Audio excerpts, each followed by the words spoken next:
monde! Aujourd'hui, ce nouveau live parlera de la PMA à l'étranger, un petit peu la différence entre la France et l'étranger, savoir pourquoi partir à l'étranger, comment faire, enfin voilà. Donc on va avoir Adva avec nous ce soir du compte donc Art Fertilité qui va du coup nous expliquer un petit peu tout ça vu que c'est une spécialiste de ce sujet. Donc je suis ravie de la retrouver. Elle fait partie également du groupe Fertiline, donc vous l'avez déjà vu dans nombreux de mes lives. Donc c'est parti, je vais lui envoyer l'invitation. Bien, donc n'hésitez pas, si vous avez des questions, vous les mettez dans la boîte à questions, donc c'est un rond avec un point d'interrogation. Coucou Adva. Ça va? Oui, Voilà. Super. nous voilà toutes les deux. Ouais. Alors attends, calme. On est trois, justement, comme tu disais avec C'est ça. Fernand. Et tu m'as bien présenté, en fait. Donc ça, c'était... Merci. Donc effectivement, voilà, comme tu disais, je suis spécialisée en PMA à l'étranger. Parce que j'ai moi-même eu un parcours à l'étranger il y a 8 ans. Donc je suis en Suisse et chez nous, la PMA, ça se passe pas exactement comme en France. À ce moment-là, c'était la meilleure solution pour moi d'aller à l'étranger. Donc, je me suis tournée vers l'étranger. Il n'y avait pas beaucoup d'informations à cette époque-là. Maintenant, il y en a quand même plus. Et c'est vrai que du coup, j'ai décidé pour commencer, vraiment de me spécialiser avec une clinique en République tchèque parce qu'il y avait beaucoup d'informations sur l'Espagne, mais Oui. tchèque. Et petit à petit, en fait, j'ai eu aussi des demandes de cliniques en Espagne, au Portugal. Et maintenant, je me spécialise plutôt à aider les personnes justement à se diriger vers le bon pays, la bonne clinique, à se poser les bonnes questions parce que parfois, c'est pas forcément la solution d'aller à l'étranger. Donc, Oui. en fait, se demander finalement pourquoi on va à l'étranger et qu'est-ce que ça va nous apporter. Et du coup, c'est ce dont je voulais parler un petit peu ce soir. C'est expliquer pourquoi les gens s'adressent à moi pour aller à l'étranger, pourquoi ça vaut la peine Oui. à l'étranger, et puis à quoi il faut faire attention quand même quand on va à l'étranger. Donc, C'est ça.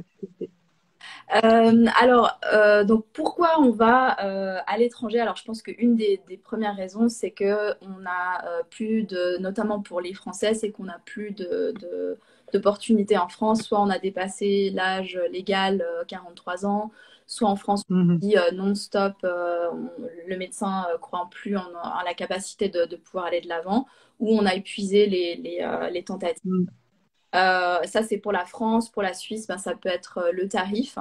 Parce Oui. que c'est vrai qu'en Suisse, c'est très cher. Alors, je pense qu'il y a principalement des Français ce soir. Les Françaises, mais je veux bien savoir comment ça se passe aussi. Ensuite. Ce serait sympa de savoir s'il y a des Suisses aussi.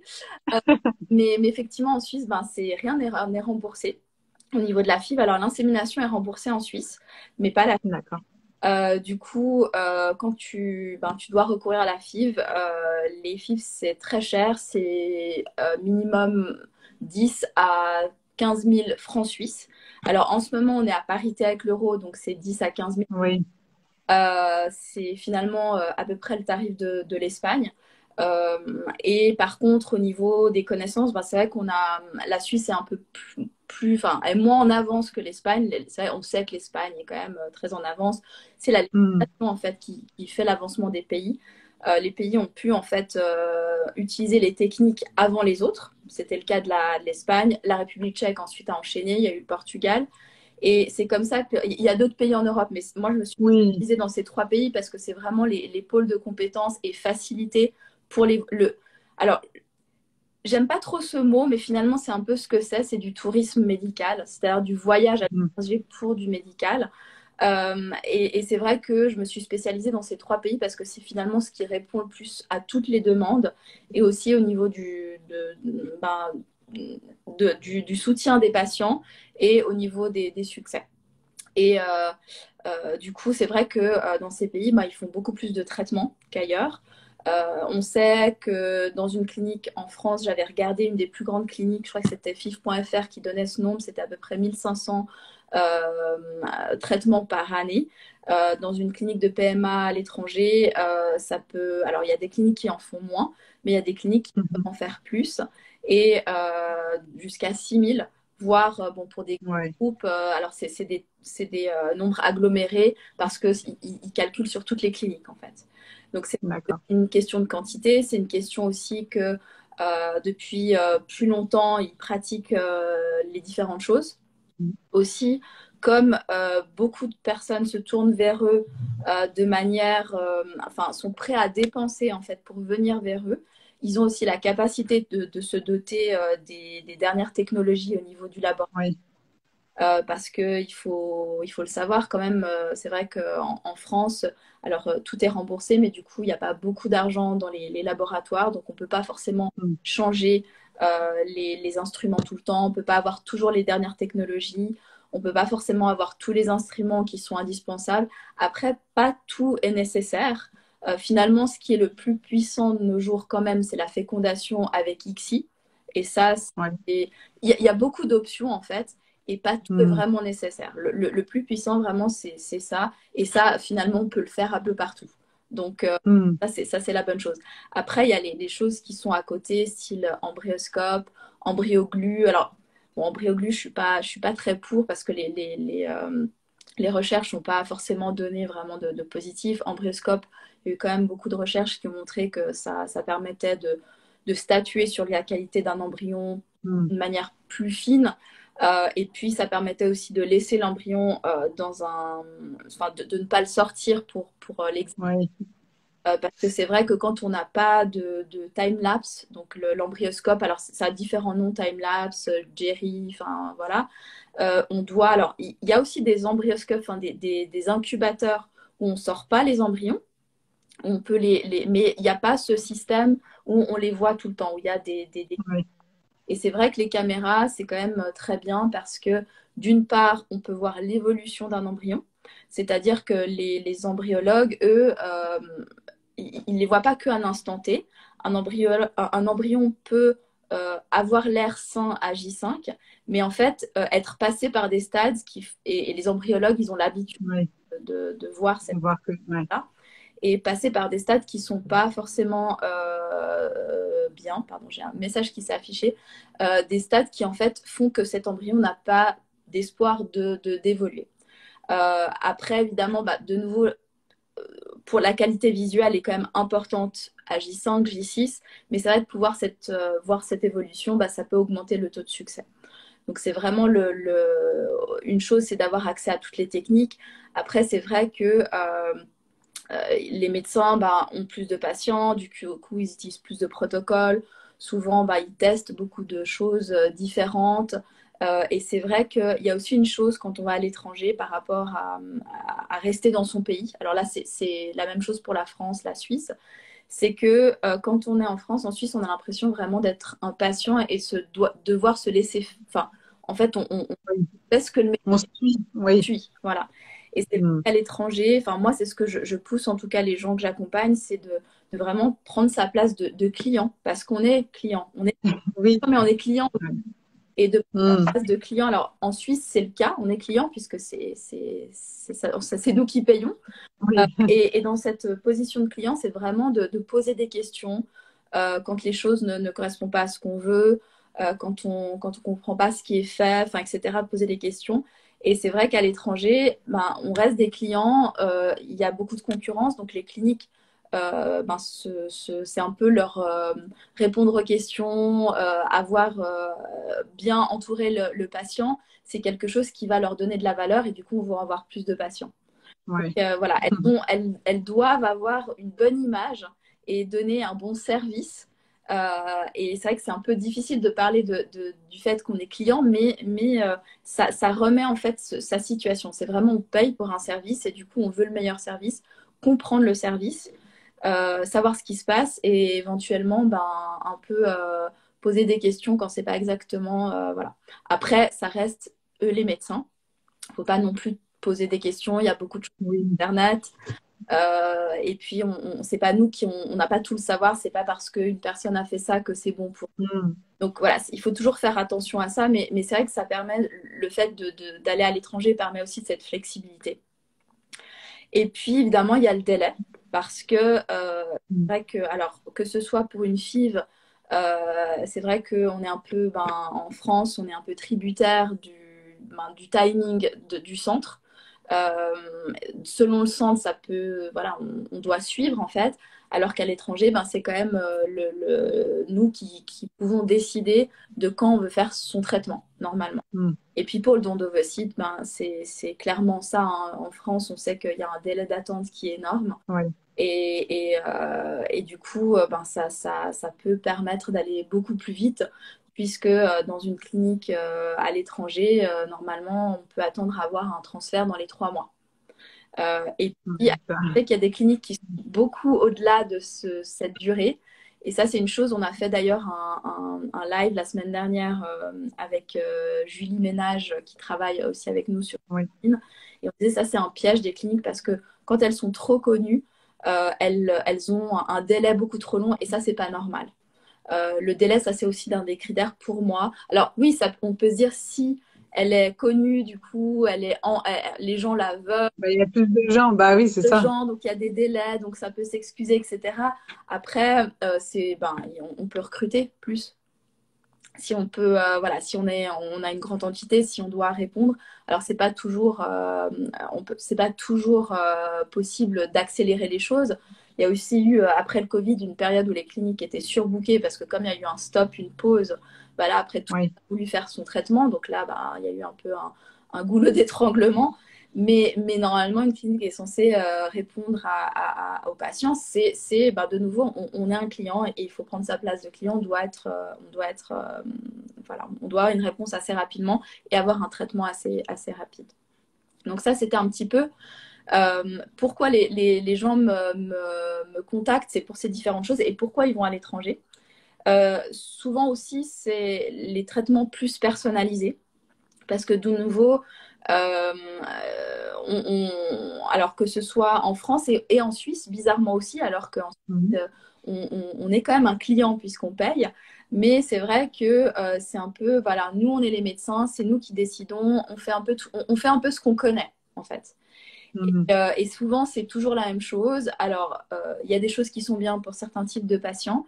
Et puis, c'est vrai que les cliniques qui ont vraiment un accompagnement personnalisé permettent vraiment de pouvoir essayer des choses, en fait, sont vraiment ouvertes à essayer des choses, des nouvelles choses. Il y a beaucoup aussi d'études et peut-être des choses qui ne sont pas encore entérinées ou ça n'a pas encore fait ses preuves, mais il y a des bonnes idées, donc on va pratiquer ces choses et ça peut donner de l'espoir à certaines personnes qui n'arrivent pas en France, en Suisse. Ouais. Donc ça, c'est des choses. Alors évidemment, les taux de succès, parce que alors ça revient un petit peu à ce que j'ai dit, hein, les techniques, le laboratoire, ça augmente avoir une meilleure clinique, avoir un meilleur savoir-faire parce qu'on fait une plus grande quantité. Ça permet Mhm. aussi d'augmenter les taux de succès et les choses en plus. C'est-à-dire, par exemple, j'ai vu quelqu'un qui parlait du DPI, du diagnostic préimplantatoire. En fait, Oui. plutôt, c'est le screening préimplantatoire qui n'est pas du tout possible en France pour le moment. En Suisse, on l'a, mais on l'a depuis peu de temps, donc il y a aussi une pratique qui est D'accord. moindre. Et Mhm. c'est vrai que ce diagnostic préimplantatoire permet, notamment d'échecs d'implantation, lors de fausses couches, de statuer sur la qualité d'un embryon. Savoir si cet embryon, en fait, a une capacité à se développer, parce que est-ce qu'il a le bon nombre de chromosomes, est-ce qu'il n'a pas des bouts de chromosomes, ça s'appelle des délétères Mhm. qui sont échangés. Donc, on peut savoir s'il a la capacité de continuer son évolution. Et c'est vrai que ça peut être une information importante, notamment quand on veut savoir est-ce qu'on peut encore utiliser ces gamètes, ovocytes, spermatozoïdes ou pas. Et ça permet aussi de se dire, ben voilà, on a eu, nous, chez Fertilide, pas mal de personnes qui avaient des embryons de bonne qualité. Donc, diagnostic préimplantatoire fait, on sait que l'embryon a toute la possibilité de se développer. Ouais. Donc, du coup, on sait que le problème, où il est. On sait qu'il est plutôt Oui. vers le corps de la femme, en fait. Ça permet de Mhm. voir aussi où est le problème et du coup de se dire, ben, on va aller vers d'autres investigations ou prendre une prise en charge différente. Et c'est vrai que ça permet de rester moins dans le flou parce que c'est vrai que quand on transfère en France où on voit pas, en fait, on voit le visuel, comment a l'air d'un embryon. Alors, ça donne une bonne information. On sait si c'est bien développé, s'il est beau à J5, J6, Mhm. il a potentiellement une bonne capacité à s'implanter, à évoluer et à faire une grossesse, mais on ne peut pas le savoir. Euh, Oui. Avec un screening préimplantatoire, on peut savoir normalement s'il a capacité à se développer, s'il n'y a pas un problème génétique du nombre de chromosomes. Après, il peut avoir d'autres soucis, alors qu'on ne peut pas voir malheureusement dans le screening préimplantatoire. Alors, soit ça peut être une maladie monogénique et on sait que cette maladie est existante dans la famille, donc on peut le tester. Ça, c'est vraiment le diagnostic Oui. préimplantatoire, maladie monogénique. Ou ça peut être aussi des soucis qui peuvent apparaître dans la constitution de l'enfant. Et ça, c'est voilà, ça, c'est des choses que malheureusement, on ne peut pas voir, que on connaît. Enfin, moi, je l'ai aussi connu. Je sais que ça peut être des choses difficiles à parler. Moi, j'ai personnellement fait un diagnostic préimplantatoire quand j'ai fait. Alors, j'avais pas forcément l'âge de le faire. J'avais 33 ans, mais je me suis dit, tant qu'à faire. Alors, pas diagnostic préimplantatoire, j'avais fait un screening préimplantatoire. Et je m'étais dit, ben, ça me permet, moi, de m'assurer que l'embryon, si je fais déjà Ouais. il est bon, il est tout beau, il est tout bon, ça Ouais. grossesse évolutive. Et ce que je savais pas à ce moment-là, c'est que malheureusement, ben, il peut avoir le bon nombre de chromosomes, mais par contre, ce qu'on m'avait expliqué, le généticien, c'est que dans la bibliothèque, il y a un livre qui est tombé, une partie du livre. Donc les bibliothèques étaient bien mises, mais une partie du livre est tombée. Du coup, ben, le bébé était mal formé. Et puis, j'ai eu donc une IMG à 13 semaines. Donc, bon, je pense Ouais. qu'il y a d'autres personnes qui l'ont vécu, mais pour dire que c'est pas le tout, mais ça permet d'avoir une information, surtout quand on avance dans l'âge et peut-être pouvoir prendre une décision si on doit passer au don d'ovocytes, si éventuellement don de sperme, parce qu'on pense toujours que le problème vient des femmes. Quand Tout à fait. on dit toujours c'est la qualité de vos ovocytes, et moi je suis pas d'accord. Ça peut être aussi la qualité Mm. des spermatozoïdes. Et d'ailleurs, la semaine prochaine, on va parler du spermogramme avec Fertiline. Oui. Parce que c'est pas parce que on dit à monsieur tout est normal que tout est normal. Donc ça, Mm. mais ça permet aussi de voir. Après, c'est vrai qu'il y a des techniques aussi au niveau du spermogramme qui sont plus avancées, plus diverses. De Mm. nouveau, est-ce que ça apporte un vrai plus? Il n'y a pas de truc. Enfin, c'est pas. De nouveau, l'ICSI, c'est une méthode très puissante quand même. Mm. Et puis au niveau du don, c'est vrai que les donneuses à l'étranger sont. Bah, le taux de succès du don est beaucoup plus élevé à l'étranger. On est dans l'ordre de 60% par transfert contre 20 en France. Ça s'explique tout Ouais. simplement, bah, déjà, par rapport à la qualité des laboratoires, embryoscope ou pas, etc. Mais surtout par rapport à l'âge des donneuses. C'est-à-dire qu'en France, les donneuses en moyenne ont un âge de 35-37 ans, puisque la plupart des donneuses d'ovocytes en France sont les femmes qui vont à l'étranger qui restent en France, qui veulent congeler leurs ovocytes, qui se disent moi je congèle mes ovocytes, puisqu'en France on sait qu'on ne peut pas congeler ses ovocytes. Le seul moyen de congeler ses ovocytes hors maladie, hein, si on a par exemple un cancer, ça on peut le faire en France, Mhm. c'est de donner ses ovocytes. Donc les femmes Oui. arrivées à 35 ans, 37 ans se disent ouh là là, l'horloge biologique, il faut que je congèle mes ovocytes. Alors soit elles vont à l'étranger, soit elles se disent je le fais en France, et dans ce cas-là, je peux le faire en France, mais je donne mes ovocytes. Et du coup, ben, les ovocytes qui restent pour les Françaises, c'est des femmes qui ont 35-37 ans.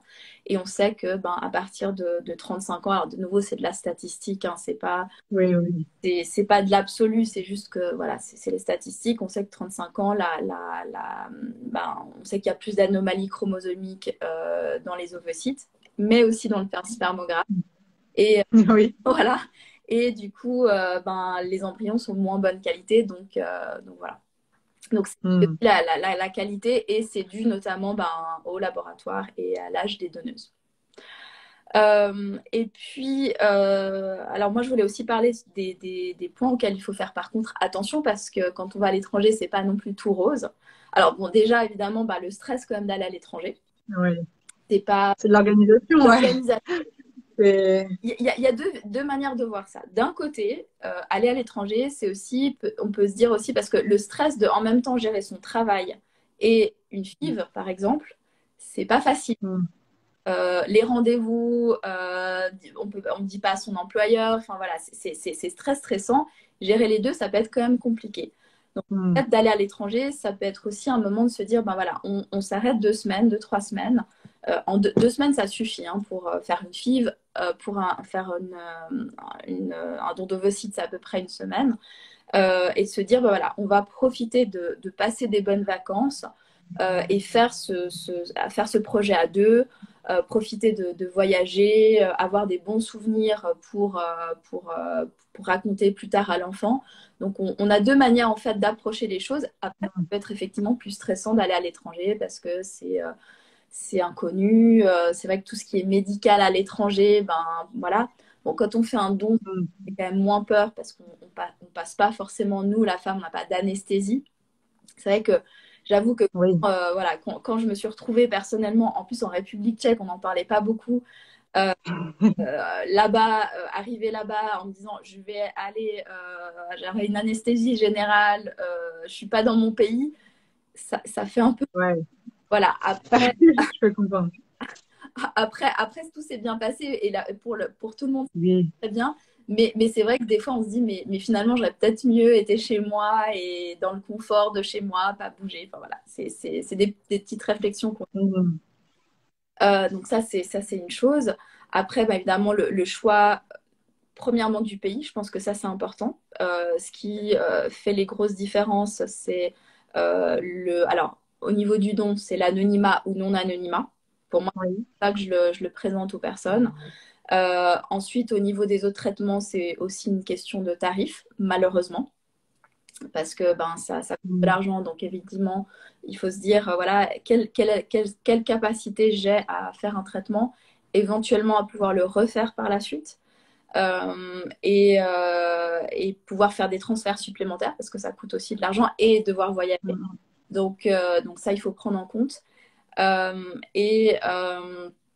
Et aussi, évidemment, ben, la clinique, parce que, alors, il y a beaucoup de bonnes cliniques, hein, il n'y a pas la clinique, il n'y a pas the clinique, sinon tout le monde y a Oui. une clinique. Il y a plein de très bonnes cliniques. Il faut faire juste attention dans laquelle on va. Avoir quand même une clinique à taille humaine, justement, pour un traitement personnalisé. Enfin, ça, c'est mon avis, hein, et c'est Mm. pour aussi des personnes que j'ai accompagnées. Faire attention aussi ben, aux garanties parce que c'est vrai que on a eu des personnes qu'on a pu accompagner, enfin, qui sont venues vers nous après avoir payé 10 000 € et se retrouver sans embryon à pouvoir transférer. Donc ça, enfin, pour moi, c'est pas possible. Ouais.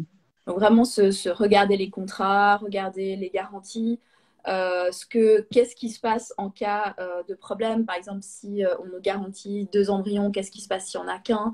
Qu'est-ce qui se passe si on a zéro? Est-ce qu'on va nous donner juste 10% de rabais ou est-ce qu'on va nous refaire faire? Ouais. Voilà, c'est toutes des questions à se poser, donc faire très attention Mm. aux garanties. Et aussi une chose, et ça c'est important et ça revient un petit peu à ce que je fais pour Fertiline, parce que c'est pour ça que voilà, j'ai voulu aussi créer un accompagnement pour aider les personnes à améliorer leur terrain. C'est parce que en fait, aller à l'étranger ne résout pas tout. C'est pas la solution miracle non plus. Voilà. Voilà. C'est. Et Mm. pour avoir accompagné Mm. une personne et pour voir maintenant sur les réseaux, malheureusement, c'est pas toujours la solution. Parce que Mm. oui, il y a des techniques qui sont meilleures, mais la procréation médicalement assistée permet de contourner certains problèmes. Par contre, si les ovocytes ne sont pas de bonne qualité, si les Mm. spermatozoïdes ne sont pas de bonne qualité, la médecine de la procréation ne peut rien faire. Ouais. Idem pour l'immunité. Alors, il y a quelque chose qu'on peut faire. Il y a des tests qui sont faits à l'étranger. Et maintenant, il y a l'endotrio où on va tester plein de choses. C'est vrai que, alors, dans certains cas, ça réussit. C'est vrai qu'avec Fertiline, on a une approche beaucoup plus globale en se disant c'est pas tout sur Mm. l'endomètre, on est un corps dans son entier. Et la médecine de la procréation a tendance quand même à regarder que les organes reproducteurs, Oui. où ça se passe. Et Mm. c'est très bien que le sang circule partout, hein, notre air circule partout, Mm. notre sang circule partout. Donc ça va de soi que c'est pas que au niveau de l'immunité de l'endomètre. Enfin voilà. Donc c'est pas pour faire de la théorie à ça, mais c'est pour se dire Mm. si Oui, oui. déjà, on paye pour aller à l'étranger parce que ça coûte cher, se dire qu'on va payer peut-être un peu plus pour se préparer, bah, ça peut permettre de faire moins d'essais à l'étranger de réussir du premier coup ou du deuxième et pas forcément faire un, deux traitements, trois traitements, comme on voit malheureusement pas mal. Donc c'était un petit peu l'idée de dire attention. Et puis au niveau, juste aussi de dire voilà ce que je propose moi avec Air Fertilité et maintenant avec Julie qui travaille avec moi, Julie Ménage, c'est en fait justement de donner un cadre à tout ça parce que c'est vrai que dans le voyage à l'étranger, il y a peu de cadres. Les médecins, que ce soit en Suisse, en France, alors parfois donnent des noms de cliniques. Attention, parce que c'est pas forcément Oui. c'est les cliniques que eux rencontrent lors des colloques. C'est des cliniques donc qui ont de l'argent pour venir au colloque, qui usent beaucoup d'argent pour le marketing. C'est des cliniques qui font beaucoup de recherches, je pense à quelques noms. Mais par contre, au niveau du soutien patient, de l'accueil patient, du suivi patient, il y a vraiment de grosses lacunes. Donc attention, il y a des cliniques qui ont qui peuvent vous proposer des traitements de qualité équivalente, mais avec un soutien beaucoup plus grand et une humanité en fait. On veut quand même que ça reste humain. C'est ça. Ouais. Donc nous, voilà. Ouais, tout à fait. Donc nous, on essaye vraiment de mettre un cadre avec Air Fertilité en choisissant des cliniques à taille humaine qu'on a présélectionnées. On est même en train maintenant de se séparer de certaines cliniques parce qu'on voit que justement ne répondent pas à ce cas. Nous, de toute façon, les cliniques qu'on sélectionne, c'est des cliniques qui ont la qualité de donner le meilleur traitement, ont la capacité de donner le meilleur traitement et ont suivi individualisé. Et quand on voit que le suivi est de moins en moins individualisé, quand les patients n'ont pas leur réponse, quand ça devient problématique, on se dit, on se commence à se poser des questions. Donc ça, c'est un petit peu les choses. Et puis la force aussi de l'entité, c'est que la clinique, quand on va leur référer quelqu'un, vont quand même avoir, c'est pas une personne, c'est fort probablement toute une communauté en fait qu'il y a derrière. Parce que si moi je vois quelque chose qui se passe mal, je peux potentiellement aller le dire sur un de mes groupes où j'ai plein de personnes qui me suivent. Oui. Il y a une grosse communauté. Et du coup, alors le but, c'est pas du tout de faire de la délation, mais par contre, s'il y a des problématiques, on peut les régler. On va dire, faites attention parce que si vraiment on reste dans cette situation, comment on peut la résoudre? Et c'est la force de l'entité. Et puis, tout le soutien qui soit pragmatique, administratif aussi. On a beaucoup de gens, alors notamment Julie là propose une aide maintenant parce que moi, je suis pas du tout au courant de ça comme je suis en Suisse. C'est l'aide pour le remplissage des documents du CPAM pour se faire parce que c'est compliqué, il faut rassembler tout et c'est vrai qu'on n'a pas forcément envie de s'embêter avec ce genre de choses. C'est déjà beaucoup de stress de choisir, de se dire comment on va faire, comment on va tout gérer avec sa structure, son travail, etc. Donc ça, on peut le déléguer. Et puis, se dire, voilà, on a un soutien des gens qui sont là pour nous, pour répondre aux questions, si on a des questions. Et c'est du coup pour en revenir avec la CPM là pour la France, si vous n'avez pas fait toutes vos FIV en fait en France et que vous partez à l'étranger avant et qu'il vous reste encore une ou deux FIV, dans ce cas-là la Sécu peut vous donner un montant en fait pour vous aider, je crois que c'est 1800 € quelque chose comme ça par FIV et puis peut-être 500 € par voyage, des choses comme ça. Donc en effet il y a des fois c'est des questions qui peuvent se réfléchir. Plus au courant que moi, tu vois, à ce sujet. Voilà, c'est ça. C'est pour Donc là, je l'ai délégué à Julie parce que c'est vrai que. Ouais. Et c'est vrai que oui, c'est déjà pas évident, oui, d'aller à l'étranger toute seule et tout. Donc c'est vrai que c'est bien d'être pouvoir suivi et d'avoir des conseils. D'avoir quelqu'un qui s'y connaît et qui connaît la clinique et qui peut nous conseiller sur quoi faire, les pièges à éviter, quoi. Parce que c'est vrai que déjà, comme moi, je suis partie de Toulouse, je suis partie à Montpellier, ça reste en France à 3 heures de route, mais pour moi, le changement, ça a été juste dur de changer ses habitudes de suivi et tout ça. Et c'est vrai qu'il y a des fois encore, je me dis, mais pourquoi j'ai changé, pourquoi je suis pas restée à 30 minutes de chez moi, c'était quand même simple. Mais voilà, quoi. C'est après, moi, j'ai cherché surtout la relation client et je suis passée d'un CHU à une clinique. Et là, j'essaye plus de me faire passer, voilà, pour avoir plus de considération. Ouais, C'est vrai que le côté c'est ça. clinique, quand même, en France, permet d'avoir quand même un cadre beaucoup plus agréable que Mm. d'être une personne lambda. Voilà, Ouais. Puis voilà, il y a des dépassements d'honoraires. Donc voilà, avant je payais rien du tout. Là maintenant je paye des choses. Donc c'est vrai qu'on a envie que bon voilà quoi. Puis bon, c'est l'expérience aussi à force, mais voilà, c'est bien d'avoir des gens qui puissent nous conseiller. Alors, j'ai une question. Bonjour, y a-t-il un coût pour savoir dans quelle clinique vous nous recommandez et pour dossier administratif? Oui, peut-être comment tu marches du coup au niveau. Nous, on a mis en place un appel d'orientation qui est gratuit, déjà de 20 minutes. Donc ça permet justement d'être orienté vers soit une de nos cliniques. Donc ça, c'est facile parce qu'on les connaît, donc on peut vous orienter facilement et voilà, on sait ce qu'elles valent en fait.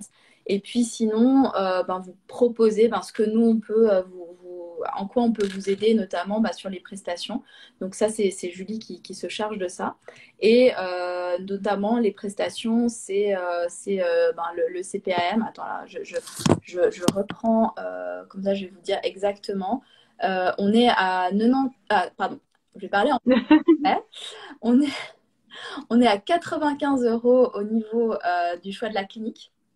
Après, ça dépend quel choix, parce que si c'est un choix parmi des cliniques, s'il n'y a pas une étude de tous les devis de la clinique, parce que ça, c'est très compliqué de faire des études de devis de clinique. Les cliniques, alors, je ne sais pas si c'est en fait exprès. Bon, en même temps, c'est des entités qui sont complètement Hmm, séparées, donc elles ne s'accordent pas. Mais souvent, dans les devis, certaines cliniques comprennent certaines choses et d'autres ne le comprennent pas. Donc, si ouais, peut, au niveau du coût, par exemple, au niveau du tarif, comparer deux cliniques, faut faire des tableaux assez complexes, d'accord? Donc, c'est pour vraiment se rendre compte du coût.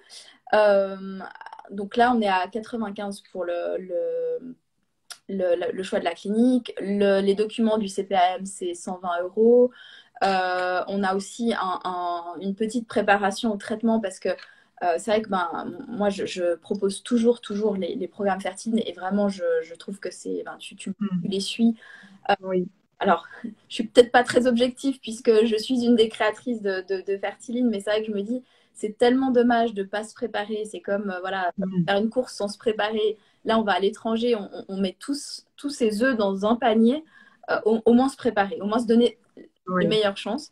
Maintenant, on a décidé quand même avec Julie de vous donner des bases parce que on se dit, si on veut pas faire un programme vraiment aller là-dedans, au moins donner des bases où on va pas être contre-productif, c'est-à-dire vraiment les compléments alimentaires de base à avoir, mhm, les choses à faire vraiment de base, la nutrition de base qu'il faut avoir. Voilà. Donc ça, on le propose aussi. Et puis, Julie propose aussi un accompagnement avec la sophrologie ça peut être un peu, alors que ce soit en France, en Suisse, partout, c'est quand même, c'est des choses qui oui, oui, évidemment, sont pas faciles et aussi hmm, apprendre à savoir comment gérer son émotionnel à tous les moments. Donc, elle apprend aussi comment on peut gérer ça.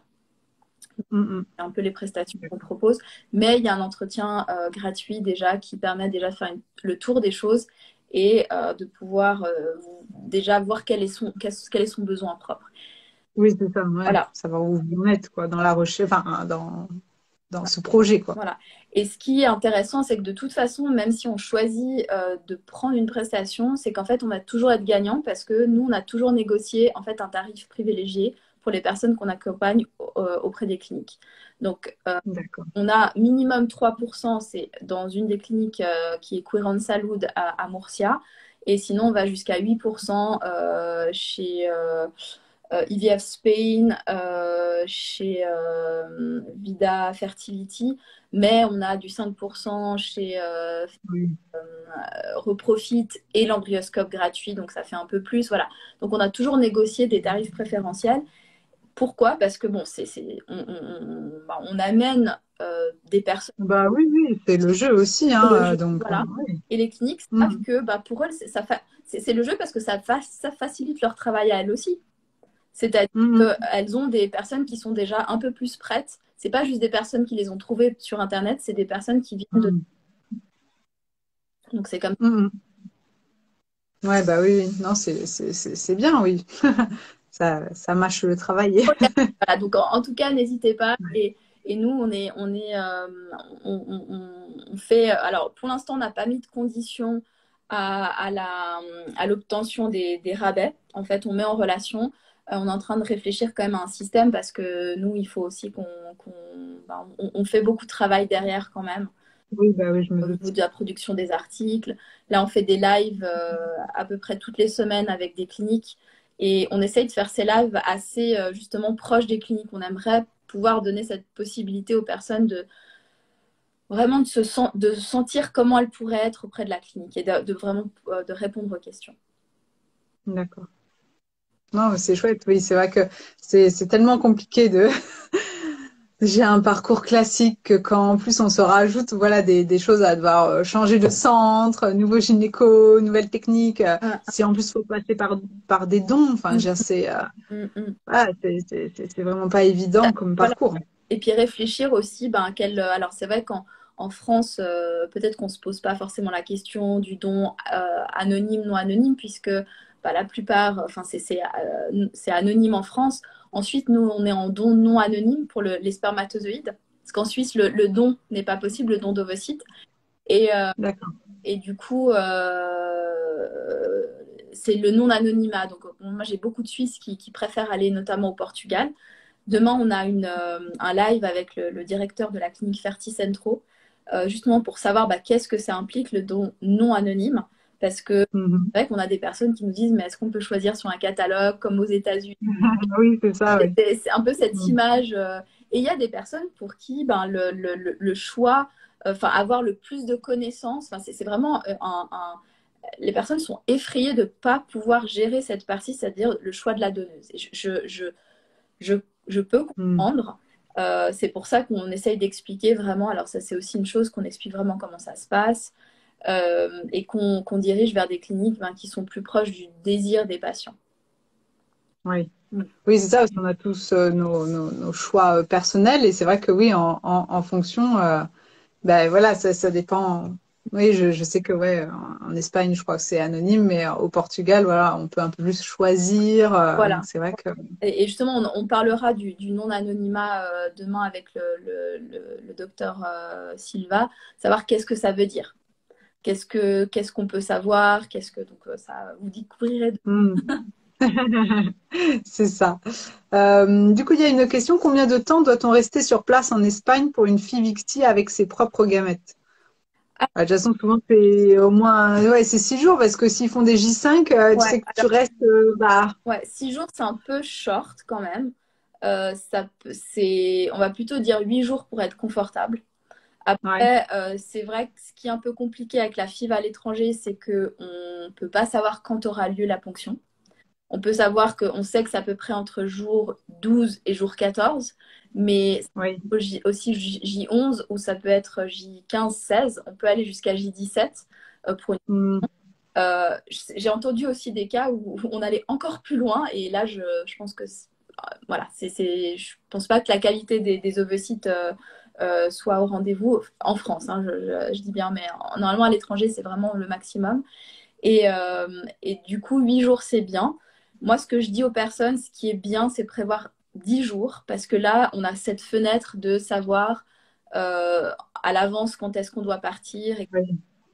ça dépend en fait si on peut être flexible au niveau du travail. Si on peut dire au dernier moment, moi je Oui, pars, ouais. voilà, c'est facile. On sait de toute façon 48 heures avant quand aura lieu. Oui.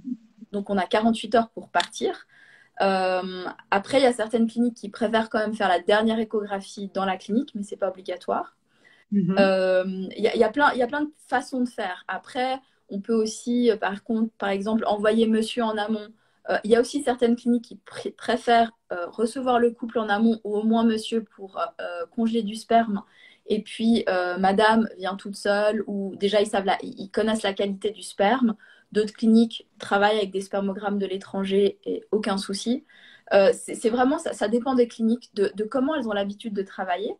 Oui. Et ça peut, il y a aussi des cliniques qui préconisent le freeze all, c'est-à-dire même au niveau, alors pas forcément dans la FIV, c'est vrai qu'on aime bien quand même faire des transferts frais, mais notamment dans le don le don d'ovocytes, c'est-à-dire finalement féconder les ovocytes de la donneuse avec du sperme congelé et que le couple vienne uniquement pour le transfert. Oui. Voilà. Mais voilà, pour la FIV, c'est vrai que c'est ce qui est le plus complexe. Il faut juste vraiment se dire quand ça va arriver, mais voilà, les médecins ont quand même une connaissance. Et puis après, en dernier moment, pouvoir avoir une. Enfin, moi, je sais que pour mon. Quand j'ai fait ma FIV, j'avais calculé que c'était super bien, c'était sur le week-end. Déjà, mon fils, donc c'était génial. Il devait passer le week-end chez ses grands-parents. Nous, on allait en voyage en amoureux parce qu'évidemment, on n'avait pas dit qu'on allait à l'étranger, surtout pas en République tchèque. Ça aurait été. Oui. Ah. Et puis au dernier moment, la ponction, c'était lundi ou mardi. Donc, au dernier moment, il a fallu le dire, expliquer. Et voilà, voilà, faut... Ouais. Ça peut être. Ouais. Et finalement, on a embarqué le petit. J'ai souvent aussi des gens, parce qu'on a l'impression que. Et moi, j'étais en infertilité secondaire, on a souvent l'impression que quand ça marche une fois, ça va marcher une deuxième fois. Et on le voit aussi avec Fertiline, on a beaucoup de gens qui reviennent vers nous en nous disant le premier, c'est venu comme une lettre à la poste, ou bon, ça a été un peu compliqué, mais on l'a eu. Et puis là, pour le deuxième, c'est très, très compliqué, on n'y arrive pas. Et du coup, les cliniques ont l'habitude aussi d'avoir des enfants. Ça fait bizarre d'aller avec son enfant dans une clinique. On se dit, pour les autres parents qui n'ont pas d'enfants, c'est super bizarre, mais on est aussi des parents en demande d'enfants. Donc, et la clinique a l'habitude aussi pour les gens qui pourraient se poser des questions, parce que je l'ai souvent aussi, cette question. C'est souvent pour un petit frère seul qu'on va à l'étranger. Oui, d'accord. Ah, c'est bon à savoir. Alors, est-ce que, du coup, question aussi, pour se rendre à l'étranger, est-ce que tu as aussi des partenariats avec des hôtels, des transports, des choses comme ça, ou c'est que, par exemple, les cliniques? Alors, j'avoue que j'ai uniquement avec la République tchèque, parce que j'ai travaillé 4 ans exclusivement avec Reprofit. Donc là, j'ai le tout partenariat avec hôtel, chauffeur, etc. Réduction hôtel, chauffeur par réduction, mais je peux même l'organiser. Après, comme j'ai commencé à travailler avec beaucoup de cliniques et beaucoup de villes, les cliniques, elles ont ça. Elles ont ces partenariats. Donc, elles peuvent vraiment vous adresser aux hôtels. Et c'est finalement mieux de prendre l'hôtel en fonction de la clinique, parce que quand on commence à travailler avec plus de 2-3 cliniques, on ne peut pas gérer.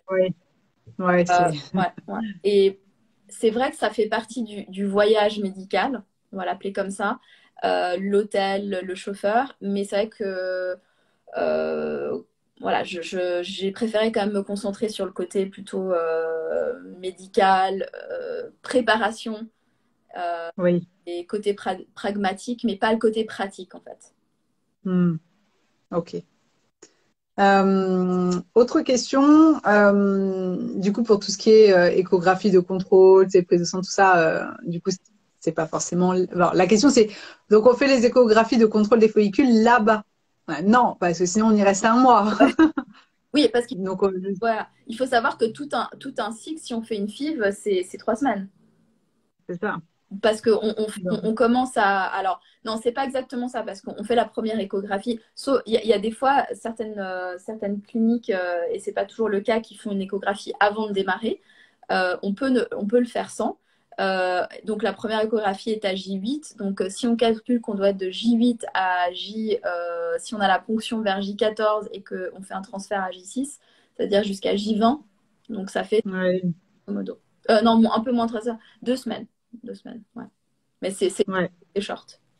Non, mais on peut très bien trouver. Moi, je sais que voilà, je suis à 3 heures de route de mon centre. Les échographies, je vais pas tous les 3 jours à 3 heures de route. J'ai trouvé une gynéco à côté de chez moi qui me fait voilà les échos et les prises de sang. Je vais dans un labo classique, quoi. Et après, je faxe et j'envoie par mail les résultats. Donc, il y a quand même des choses comme ça où finalement, je me déplace que pour la ponction et le transfert, quoi. Mais même les rendez-vous, on fait ça en visio. Enfin, voilà, quoi. Déjà en France.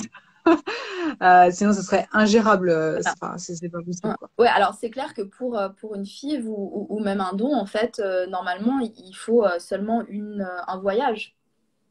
parce que il n'y a pas besoin, enfin, ils l'ont fait bien pendant le Covid parce que il y avait beaucoup de cliniques qui demandaient de la rencontre au préalable sur place pour que le médecin puisse ausculter la patiente, vraiment faire la première Mm. rencontre pour que se rende compte. C'est vrai qu'il y a ce côté proximité. Après, ça peut réduire aussi le stress. C'est-à-dire, Oui, oui, d'avoir déjà vu avant. voilà. Mm. Après, on peut pas forcément se déplacer deux fois, donc c'est Mm. ça. Mais tout peut se faire maintenant. On a vu, tout le monde a travaillé à distance. Zoom, c'est génial. C'est ça. Les cliniques l'ont Ouais. fait. Donc maintenant, en fait, on arrive le jour enfin, on peut arriver le jour de la ponction. Au niveau des médecins, alors c'est vrai que en principe, eux ne sont pas censés collaborer avec des cliniques à l'étranger. Ils n'ont pas le droit de collaborer. Par contre, alors en Suisse, c'est très gris, c'est-à-dire que le médecin est censé aider les patients, donc il peut tout à fait aider quelqu'un qui va à l'étranger. En France, je sais que certains médecins pouvaient être interpellés à un certain moment pour enfin, de ne pas suivre des personnes pour aller à l'étranger, mais je crois que maintenant, il n'y a pas de souci, les échographies peuvent se faire. Ouais, je sais pas Mm, trop. Enfin, ouais. mm, mm. Mm. Est-ce que du coup, le Portugal est aussi bien que l'Espagne? Alors, il y a beaucoup de cliniques, on le connaît moins. Ils font beaucoup moins de recherches qu'en Espagne. Par contre, c'est un pays finalement où il y a beaucoup de médecins, notamment en fait, il y a beaucoup d'échanges entre les médecins, les biologistes, entre Portugal et Espagne. Donc finalement, la compétence est la même au Portugal, en Espagne. Et de nouveau, c'est aussi il faut savoir qu'en Espagne, il y a quand même 300 cliniques. Donc quand je dis, c'est les bonnes cliniques. Et oui, les Mm. compétences sont les mêmes, la qualité du laboratoire est la même. Donc, on peut tout à fait avoir un taux de succès qui est la même entre l'Espagne et le Portugal. Tout à fait. Ok, bah, j'ai fait le tour des questions qu'il y a là D'accord. dans les commentaires. Si vous en avez d'autres, les filles, n'hésitez pas. Du coup, avant qu'on termine, celles qui sont arrivées, du coup, là, il n'y a pas longtemps, du coup, cette vidéo sera en replay, hein. Vous pourrez revoir, du coup, le début de ce que Adva, du coup, nous a dit là-dessus. Euh, Moi, je ferai un peu comme Fertiline. Je mettrai une boîte à questions demain sur Ouais, super. la fertilité. Comme ça, si vous avez des questions, j'essaierai enfin, j'y répondrai. Mhm. Et puis, ben, de toute façon, on a ces appels d'orientation qu'on peut réserver. Je mettrai aussi le lien. Comme ça, si vous souhaitez ben, avoir des informations, on peut vous... Oui. Mhm. Ouais, n'hésite pas, tu me tags et puis comme ça, je pourrais le repartager Ça, pour que les filles. ça marche. Euh, et dernière question là par rapport au Covid, enfin, tu sais si justement c'est un peu galère avec les passes vaccinales, sanitaires, tout ça là, pour Alors, voyager, tout ça. voilà, alors maintenant, ben, ça a l'air de se calmer, hein. Je veux dire, Mm. on n'y a plus de passe. Bon, en Espagne, il n'y a pas eu de passe. C'était un peu compliqué parce qu'il faut faire des tests En fait, ce qui est compliqué surtout, c'est l'avion. Parce que pour Oui. prendre un avion, ben, il fallait le pass. Donc voilà. Maintenant, ça va être de moins en moins compliqué à partir de maintenant, quoi. Et la question, c'est comment ça se passe. Et de nouveau, c'est vraiment propre au pays. Donc, et ça bouge. Mm. Et c'est Oui, que c'est ça. moi, à ce moment-là, j'ai même arrêté de Mm. suivre le truc en disant, écoutez, référez aux cliniques parce que eux, ils ont une information. Moi, j'ai trois pays. Et comme ça change tous les mois, moi, Mm. je voulais à un moment mettre la météo Covid, tu vois, genre, qu'est-ce qui... Oui. Et après, je me suis dit, bon, j'ai autre chose à faire de plus intéressant. Euh, quelqu'un, ouais, je vois quelqu'un qui passe, c'est mieux en Espagne ou en République tchèque. Alors, c'est la même réponse.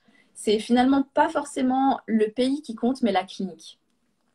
Mm. Alors, il y a plus de bonnes cliniques en Espagne, ça c'est sûr. Maintenant, si vous allez dans une très bonne clinique en République tchèque, c'est la même chose. Donc, c'est juste Mm. qui est important, c'est choisir la clinique. C'est un peu plus restreint, d'accord? Il y a moins de bonnes cliniques en République tchèque. Il y a moins de cliniques et moins de bonnes cliniques en Portugal, en République tchèque. Et du coup, il faut juste enfin, s'adresser à une bonne clinique qui a la capacité. De nouveau, c'est une Mm. capacité, en fait. C'est ça, oui. Oui, puis j'avais beaucoup entendu parler de la République tchèque justement où comme ils étaient, on va dire, plus récents dans tout ça. Bah, du coup, ils ont acheté aussi du matériel plus récent. C'est ça. Donc, ils ont aussi des technologies qui sont, voilà, qui sont bonnes, quoi. Donc, après, il suffit d'avoir les compétences des médecins et puis c'est bon, quoi. Tout à fait. Donc, oui. Et c'est des gens qui sont très bien formés. Ils ont ils travaillent déjà depuis longtemps, hein. La PMA est assez ouverte en République tchèque depuis bien longtemps. Du coup, ils ont rattrapé l'Espagne. Alors, c'est clair que l'Espagne, c'est des précurseurs. Après, Oui, parce que, c'est oui, depuis longtemps. on peut être follower, mais par contre, faut suivre au bon moment et avoir les bonnes technologies au bon moment. Faut juste Mm. s'adresser à une clinique en République tchèque, par exemple, qui est au même niveau que les meilleures cliniques en Espagne à l'instant T. Voilà. Mm. Ouais. C'est ça. Voilà, je vois qu'il y a beaucoup de questions sur là, des noms en particulier de cliniques. Les filles, on peut pas. Enfin, Voilà. c'est comme c'est pas une consultation du coup personnalisée, donc Adva pourra pas vous répondre. Donc, vous verrez avec la boîte à questions demain, ou alors, ben, justement, vous prendrez rendez-vous avec l'appel d'orientation pour qu'elle puisse vous conseiller là-dessus. Mais sinon, on va décrire toutes les cliniques, c'est pas possible sur un live. Non, mais honnêtement, et puis j'ai pas la prétention de connaître toutes les cliniques de nouveau parce que c'est juste pas possible et c'est pas le but de connaître toutes les cliniques. L'idée c'est de connaître. Je sais que les cliniques avec lesquelles je travaille sont des bonnes cliniques. Voilà. Après, on sait aussi avec Julie quelles sont les cliniques qu'on va plutôt pas proposer. On dit faites attention quand même là. Et pourquoi faire attention? Après, ça reste votre décision aussi, hein, mais on va vous orienter plutôt vers les cliniques qu'on connaît et dont on est sûr qu'ils peuvent vous apporter ce Mm. que vous avez besoin. C'est ça. Non, mais ouais, super. Non, je trouve ça chouette comme concept. Enfin, voilà, Mhm. qu'on puisse nous aider là-dessus, à nous orienter. C'est déjà tellement galère à la base en France. Mais, Que quand en mais- plus, voilà, ouais, ouais. des paramètres se rajoutent en plus, enfin, bon, voilà, quoi. Non, puis On a besoin d'être voilà, soutenu. il faudrait un cadre, en fait. Il faudrait, même je vois quand il y a le problème, c'est quand il y a un problème avec une clinique, finalement, je me disais un jour, il faudrait que je crée pas ça, mais bon, je peux pas créer tout, je peux pas faire tout, en fait. Mais c'est aussi avoir quelque chose je dirais pas juridique, mais d'avoir une entité qui permette de protéger les patients s'il y a un problème à l'étranger. Et ça, malheureusement, Mm. n'existe pas. Et ben voilà. Après, la seule protection, ce qu'on a, c'est de pouvoir parler sur les réseaux en mal d'une entité qui ferait. Voilà, c'est un peu le but aussi. Je pense que toutes les associations se sont créées, toutes les entités, c'est le but de vous référer à des bons. Des bonnes entités. Et puis, je pense que ça vaut la peine de toute façon de se référer à quelqu'un, de ne pas y aller seul. Oui. Ouais. Bah, de toute façon, on le fait déjà de base, les réseaux sociaux, déjà.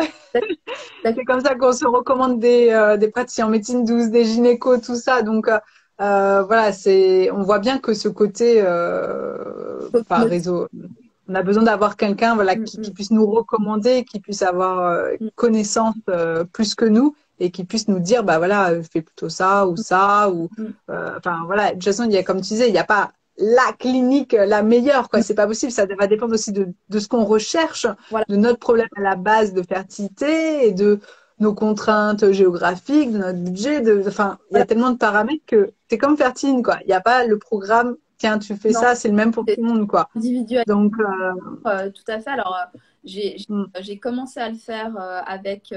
J'ai pas eu le temps de rajouter. Je vais le faire d'ici peu avec quelle clinique qui est en fait l'outil d'aide à la décision. Donc, l'idée, c'est d'avoir le même questionnaire que sur Fertiline et de pouvoir vous aider à décider selon les paramètres. Après, de nouveau, on va pas vous donner une décision. On va vous dire, ben voilà, selon vos paramètres. Nous, on vous propose ces cliniques, et elles peuvent vous offrir ça. Et voilà ce qu'on a négocié pour vous, en fait. Parce que de nous, oui, après. on n'approuve pas, on ne sait pas. Et de toute façon, c'est pas le choix, et c'est aussi un message, c'est finalement le choix de la clinique, c'est pas le plus crucial. Parce que c'est pas ça qui va vous. C'est pas la certitude de réussir. Alors, malheureusement, c'est pas la certitude de Mm, c'est important de se tourner vers une bonne clinique, donc ça c'est important et c'est pour ça que c'est important de mettre un cadre et de se tourner vers des personnes qui ont la connaissance. Mais de nouveau, ben, vous avez aussi beaucoup de choses à faire et ça c'est vraiment le fait de travailler. Et c'est vrai que c'est moins connu en France, mais aux États-Unis, j'ai un truc qui s'affiche. Aux États-Unis, où une FIV coûte 20 000 $, mm. une personne ne va pas aller en FIV sans se préparer.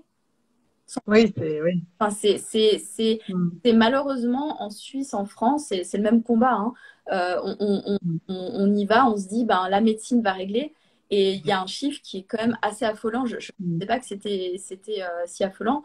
C'est que ouais, c'est 20% de réussite, quoi.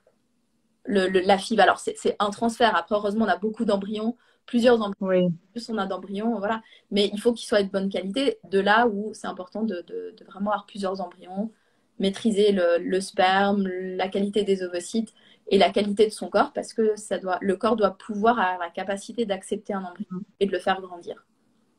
Non, mais ça, c'est vrai. C'est vrai qu'on se lance là-dedans. Enfin, enfin, moi, la première, c'était genre, bah oui, allez, c'est bon maintenant. C'est le médecin qui gère. Voilà, J'ai plus rien à faire. Pop, pop, c'est bon. c'est bon. Alors qu'en fait, Et, pas du tout, et quoi. malheureusement, c'est drôle parce que c'est vraiment une médecine, la PMA, dans laquelle la médecine ne résout pas tout. Après voilà.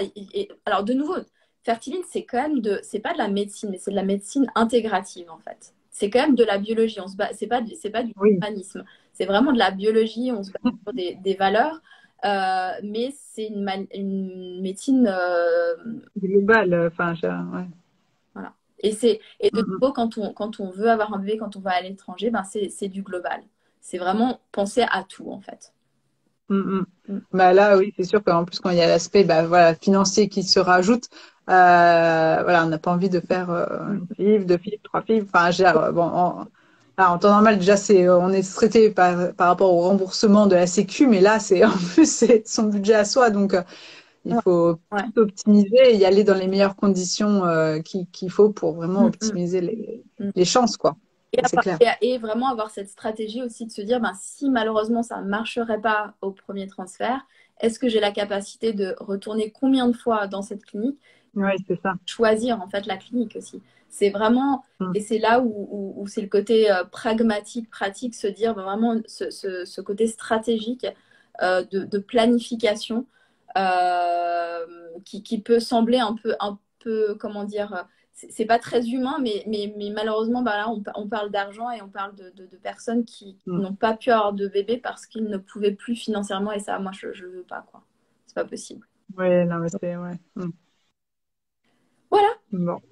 Bon, super pour toutes ces infos. Non, c'était intéressant. C'est un sujet que j'ai pas vraiment abordé comme ça. Donc, souvent, c'était plus des témoignages, voilà, de gens qui étaient allés à l'étranger pour leur parcours. Mais là, de revoir dans l'ensemble, c'est super intéressant. Donc, merci à toi d'avoir pris ton temps pour nous expliquer tout ça. Et ouais, demain, fait une boîte à questions. Et puis, comme ça, on partage. Et Voilà. puis comme Et puis, ça si peut vous êtes aider. intéressé par Mm. le don d'ovocytes au Portugal ou la fibre, ben, n'hésitez pas à être là avec nous à midi. Oui, ouais. D'accord. C'est sur ton Instagram, Voilà. du coup? Non, D'accord. pardon, Ou c'est sur Facebook? C'est sur la page, c'est sur le groupe Facebook. Et du coup, il faudrait que je vous donne un lien. Donc, si tu veux, je te partage le lien tout à l'heure. Ouais. Ok. Comme ça, voilà, les filles elles peuvent aller voir ça. Ça- Ok, bon, bah super. Bah merci, Adva. Merci. Et puis, bah, Je te dis à la semaine prochaine. ça marche. Allez, Ah, bonne soirée. ciao.